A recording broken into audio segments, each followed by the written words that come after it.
Civ Beyond Earth feels much different from Civ 5 right away. When you land on planet, you're immediately met with these hostile aliens, and of course you have barbarians in Civ 5, but this is going to feel a lot different.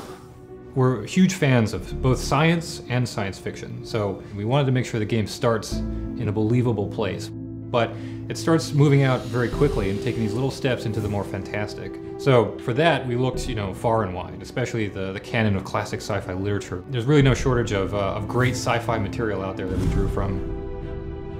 One of the things that we had a great time doing was figuring out who the cast of characters is going to be. And the way we did that is we started with the geopolitical landscape of Earth as it is right now, and introduced this thing that we called the Great Mistake. The result of that was this reshuffling and mass migration of people. So the nations sort of reassembled themselves and clawed their way out of this dark age, and it's at the point where they're finally back on their feet again that the game begins, where they're sending spaceships to new worlds.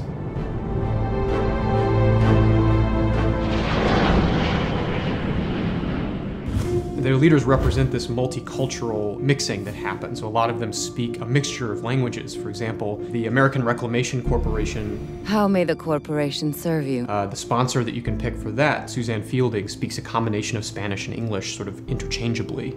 Imposible. A lot like how everybody swears in Chinese in Firefly. It tells a lot about what happened without saying much. So the tech web is probably the most fundamental change to this game. Tech is really the engine of civilization, and in historic Civ it follows a pattern that most people already recognize.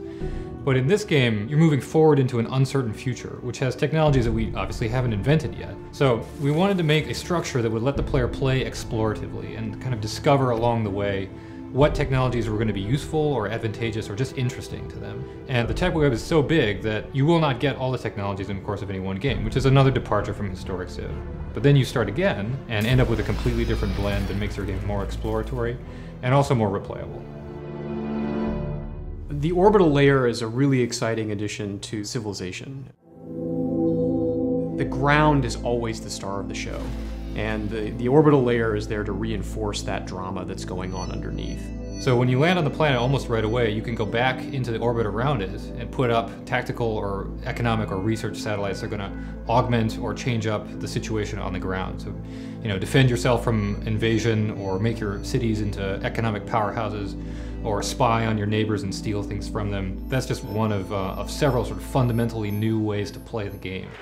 People over there, are you ready for the awesomeness? After we announced the game, it was really special to sit in that room at PAX East with 700 of our biggest fans. It was especially gratifying because we're Civ fans too. We grew up on those games, we love those games. And this game was really inspired by that. It's really our thank you to the fans who've been asking us to make this game for a long time and we've wanted to make for a long time.